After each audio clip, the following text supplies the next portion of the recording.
On 79 years ago, on June 6, 1944, we lost nearly 250,000 of our young people. You guys probably know this, but there were many young soldiers who lied about their age. They were 15, 16, 17 years old so that they could go and they could fight. What were they fighting for? They were fighting for the standards of freedom that we know and love so well, and they wanted that to be extended. But you know what else? They were young men. And they understood that being a man meant that being courageous is you run into the battle.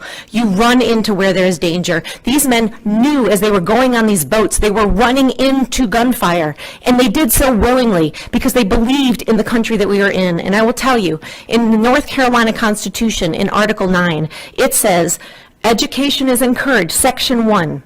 Religion, morality, and knowledge being necessary to good government and the happiness of mankind, schools, libraries, and the means of education shall forever be encouraged.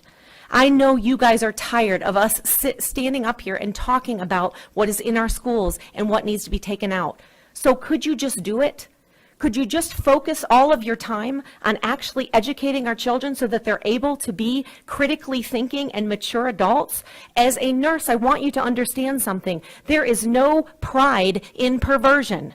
What we should be proud about is the fact that we are people of character. You talked today about Swift Creek Elementary or Middle School, wherever it was, that was talking about the issues of character development. That is what we need in our schools. They need to know that they are responsible for themselves. They need to know how to think. They need to know that they are going to be able to compete on the global marketplace. We are not able to compete. We can brag all day long about how we have such high graduation rates, but last year 50% of those that graduated in Wake County schools could not pass their reading and math exams.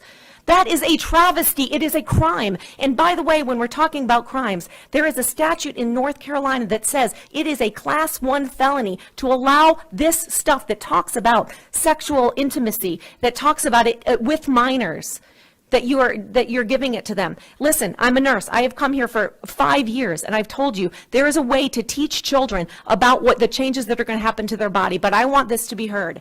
All children are trans. They're transitioning from childhood to adulthood.